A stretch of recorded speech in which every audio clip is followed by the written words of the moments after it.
Hey guys, Veebat here with another V-Plays, and before we even start getting into the review of this fine aircraft, I'm going to give a shout out to Krumhorn. Krumhorn was so kind as to gift me this aircraft after he asked for a review for it. This is not an expectation. If you guys want a review, I'm not asking anybody to purchase me an airframe, but I do appreciate the offer, and as a response to that, I'm giving you the review that you're asking for. The SE100, I've only flown 2 matches at this point. This is my second one, and I love this thing. Look at those ailerons.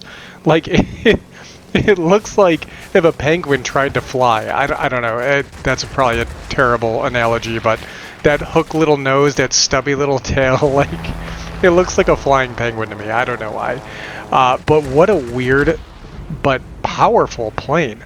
4 20mm cannons in the nose at tier 5, that is pretty devastating, and then 108 damage per second out of the tail gunner, a 20mm tail gunner. And I love the way that this thing looks. I always looked at it and I said, you know what, I bet that folds flat. I bet that folds flat when I'm looking at it in the hangar, where the whole thing, the gun actually fits in that little trough in the back, and that little canopy comes down, it's all sleek and smooth. What a cool looking airframe. And you can see there's a pilot and then probably an engineer or radio operator directly behind him, and then obviously the tail gunner in the back. So they got a full boat in this thing. It is pretty fast for the tier. The guns, I have actually gone with the long barrels because I wanted to maximize accuracy, because I have had no issues with burst length on this airframe. But here we're getting attacked from the stern and I'm getting guns on, and here's the beautiful thing. This is the NC-1070's gunner, because I don't need to have a specific gunner in this aircraft. I can put another aircraft gunner in here, and here we are taking advantage of the mapping I have to pitch the nose up, because it has a much better firing arc upward than it does downward. So by kicking that nose up just a little bit, it allowed me to be able to get the tail gunner on target. And there's where the accuracy comes into play, finishing that aircraft off and then leaving that bow fighter in only 5 hit points. Man, what an easy grab for a kill there. I see this I-17, he does not see me coming down from on top of him. We managed to get a good brushing pass on him, and then bam, back into the tail gunner, helping my allies out here, putting those guns to work, and he should pretty much be gone. Let's see, mini-map. I'm waiting for the little message. There he is. And we did enough damage that we got 125 points. That is when you know that you put the lion's share of the work into killing an aircraft. Here is an F2A. This guy is specialist. Coming down on the aircraft. There's a lot of players at this lower tier, which I do miss getting to play with and against humans. Typically at the higher tiers, I'll be lucky if I see three human players on either team. So this was a nice change of pace. Getting that altitude back like we should in our heavies, and then I realized, you know what? I got a lot of allies that are fighting hard over here for this one garrison, so let's go ahead and head to that garrison. We have gone with the boost injection, so we're down from our max 30 second of boost, but we did maximize the power of the boost when we do get to use it. So sacrificing a few seconds from a huge pool of boost isn't that big a deal.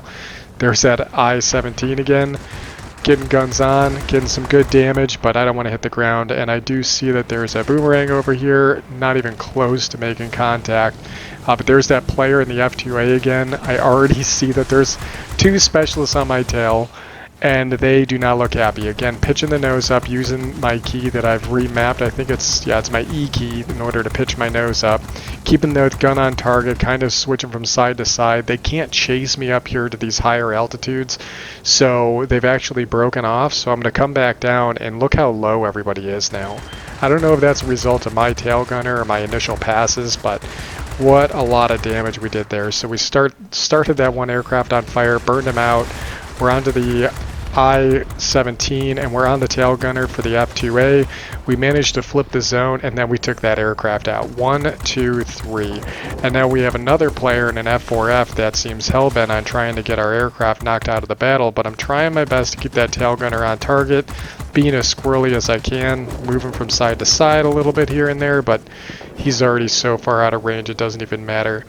The range on the tail gunner is absolutely astronomical. For this tier to be able to shoot out to, what is it, 2,600 feet? That's nearly 1,000 meters, if I'm doing my conversion right in my head here, but it's just a huge range.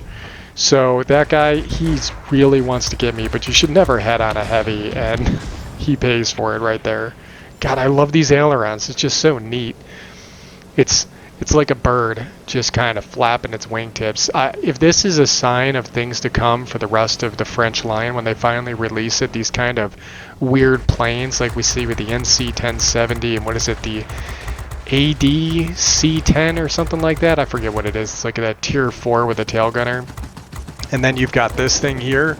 Man, if this is what we can expect for the rest of the French line, I've got to look up some of the French aircraft from World War II, pre-World War II, and even post-World War II. I want to see some of the crazy things they came up with. I mean, even their tank designs were kind of off the wall as well, looking at the AMX series and that auto-loading concept. And even their French battleships and stuff were really weird ships by comparison to everyone else. It's not that they were bad, they just bucked all the trends. They tried totally different things, and I got to appreciate that on some level. Trying to get a final kill in here. We're on this P-40, he's low health, but looks like my ally picked it up. There's that I-17 again. We got a little bit more time here, it looks like, and he is shooting at ground targets. Not my first choice, but this is a lower tier, so he might still be learning the ropes of the game. I do feel a little bit bad flying this aircraft, but I will tell you that if I needed to get tail gunner kills, this would be the aircraft I think I'd use, especially if I specialized in it. You get to put on a piece of equipment for the tail gunner, and you get to use the universal ammo, so it'll be pretty nasty. Alright, let's get back to the hangar and talk about this airframe in a little bit more detail now. Alright, so there we go. Pretty solid battle. 13,000 personal points, a decent amount of credit income. Granted, we are running a premium account, and I always do this. Accelerate crew training. Oh well, we'll just throw that in the bucket of the insurmountable amount of free XP that we have yet to be converted. Anyways, we did manage to get quite a few capture points, and we did take out quite a few aircraft with the tail gunner setup. It is very powerful, even on this airframe, and it seems to be a trend with a lot of the French aircraft that I have, at least, between this and the NC-1070. So yeah, what do I think of it? I think it's a very strong boom and zoom aircraft. Its maneuverability is to be desired. Its turn time is going to be at 16 seconds. That's a huge turn time, but it does all right at being able to get back around. And for the tier bracket it's in, its speed and altitude performance is going to be reasonable, and it allows it to really be able to isolate and keep certain targets at bay just through altitude and speed alone. And then the tail gunner has such a strong impact. A 20mm cannon at this tier with 108 damage per second, shooting out to 2,625 feet. The range is insane, and I haven't even gotten this thing specialized, because when you can specialize it, you can actually throw on a piece of equipment underneath the turret and increase the range even further, which is what we'll most likely end up doing. So if you have a mission to try and get 5 turret kills in a single battle, which happens from time to time, this would be a very solid aircraft to do that in. Anyways, I think that's pretty much it. The aircraft is just, it's fun. It's a great looking aircraft, and honestly, I never knew that the landing gear setup actually looked like this, because I've never seen it in the hangar. One huge wheel in the front, and then these little wheels actually come out of the vertical stabilizers. Isn't that nuts?